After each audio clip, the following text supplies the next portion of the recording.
I don't want to say whether the Palestinians won or the Israelis won. Let us look at the fact. First of all, if we measure it from materialism perspective and a classical way of judging wars, yes, Israel may have destroyed Gaza completely. Almost everything is destroyed, even masajid.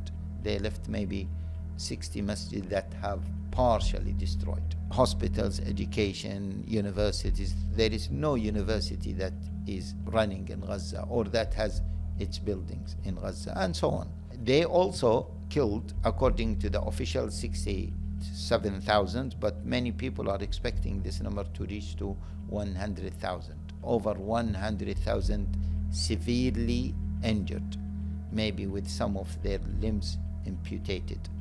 Israel on the other side, yes, they lost 20,000. Some people deny this number. Now you cannot trust numbers.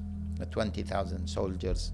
They lost many commanders. In terms of financial loss, Israel incurred 100-something billion dollars of losses. Of course, you cannot have an exact figure. More than 2,000 companies left Israel. So there are losses from the Israeli side. But we agree that from this perspective, the losses of the Palestinians are much higher than the Israelis.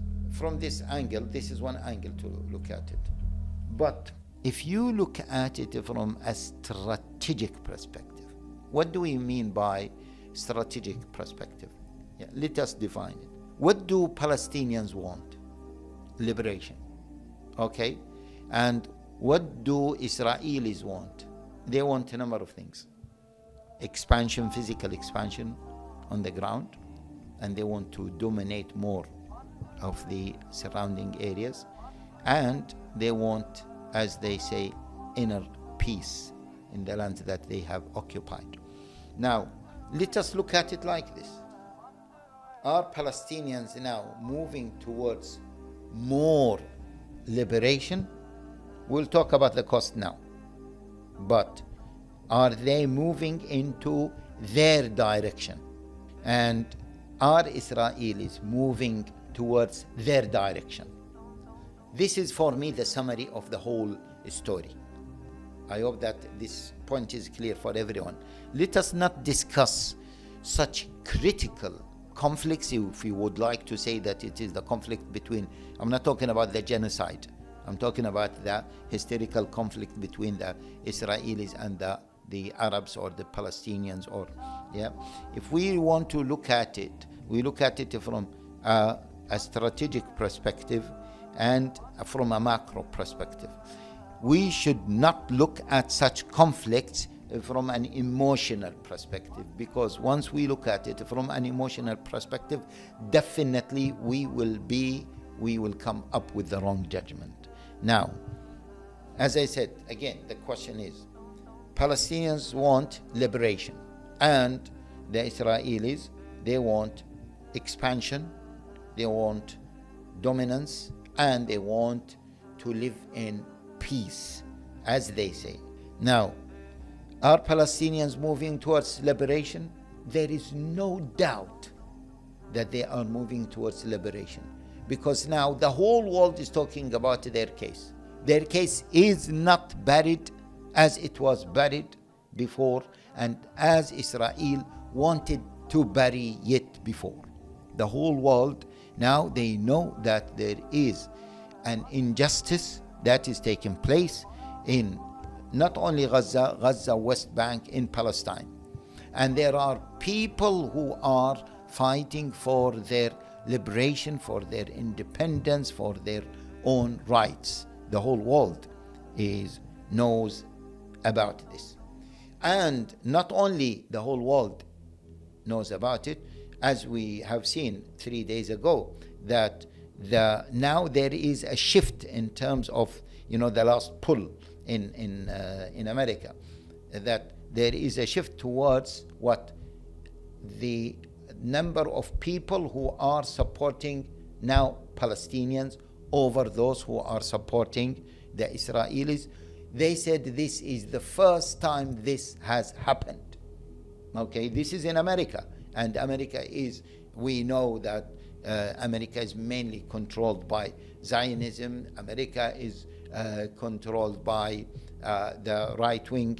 America is controlled by Trump and his friends. Okay, so despite all of this, there is a shift towards Palestinians, in favor of Palestinians.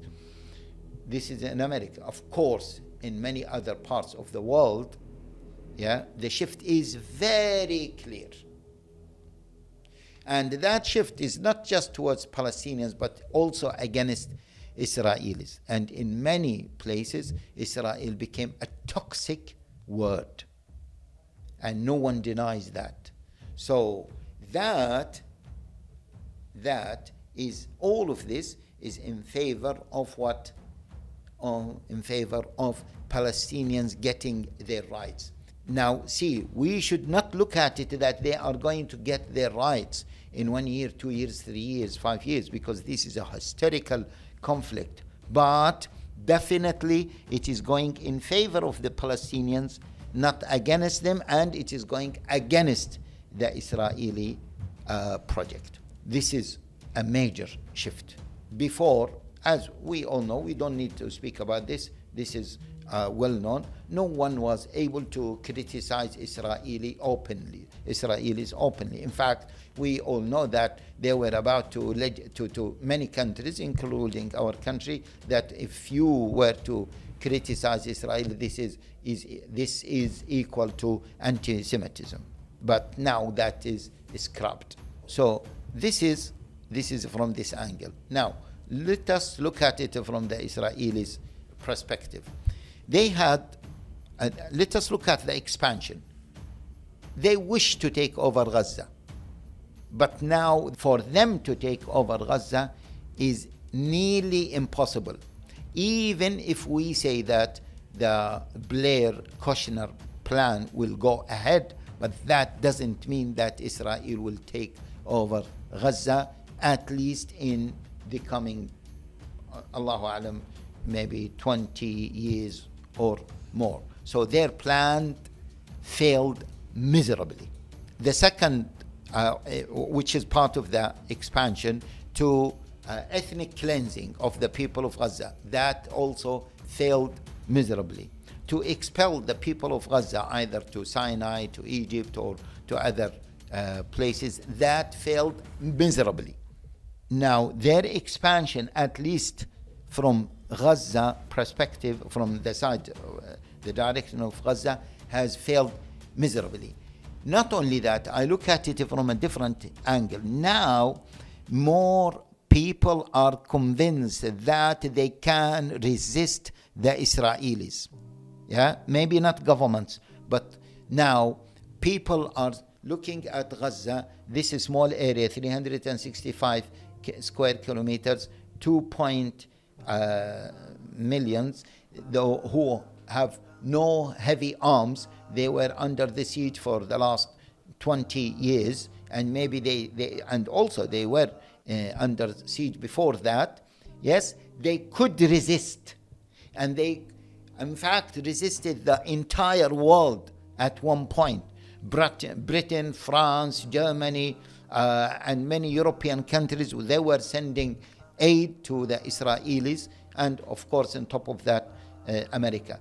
So this gives more hope for people who want to resist the Israeli hegemony. So that is a resistance for their dreams of expansion. That's why they failed from this angle miserably, not only in Gaza, but in other places.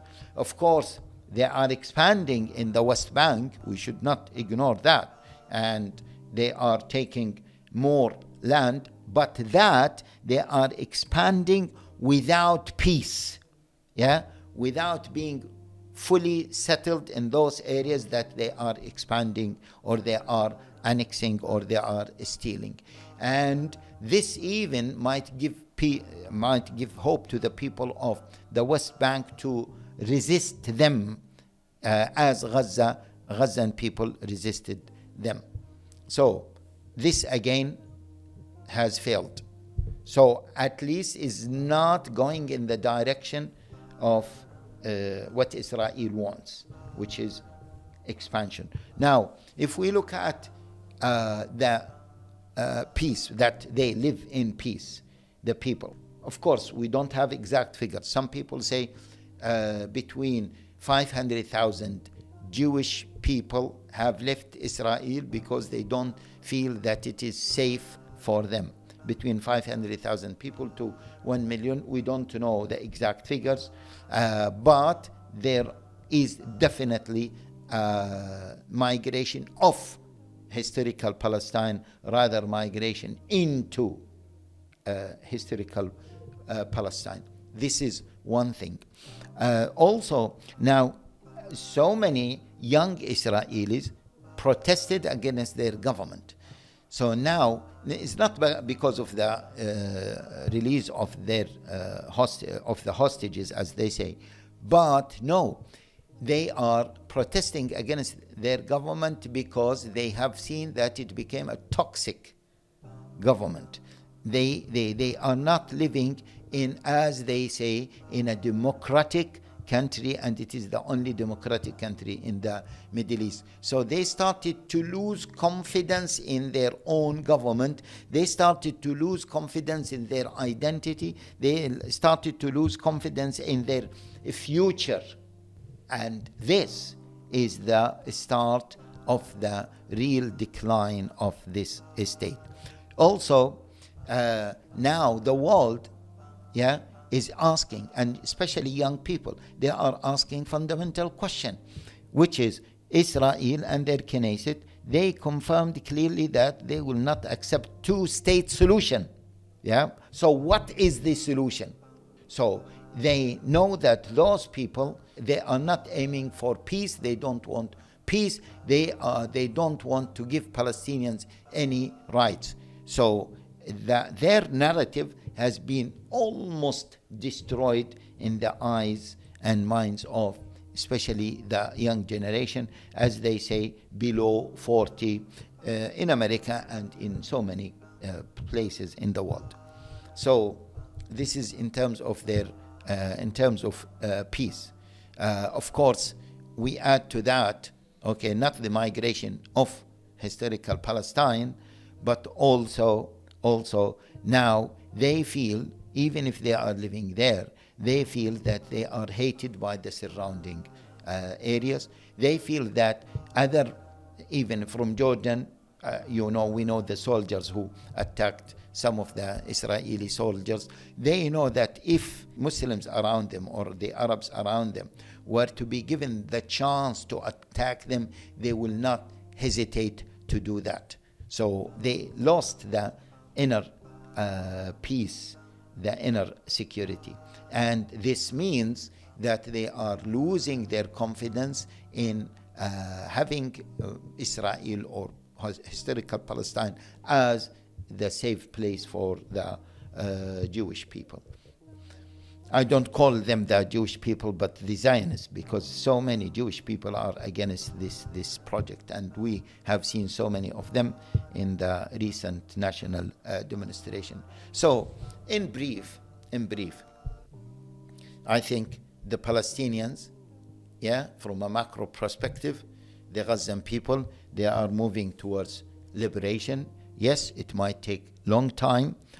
The price is very high, but they are moving in the direction they want to move to. And the Israelis, they have retreated, if not being swayed against their own direction. So this is the conclusion of the way I see this pause or what is happening now. The Palestinians in Gaza, they started already to rebuild their own country or their own city, Gaza, and the other areas in the Gaza district. So their ability to rebuild themselves is so fast, which really gives hope.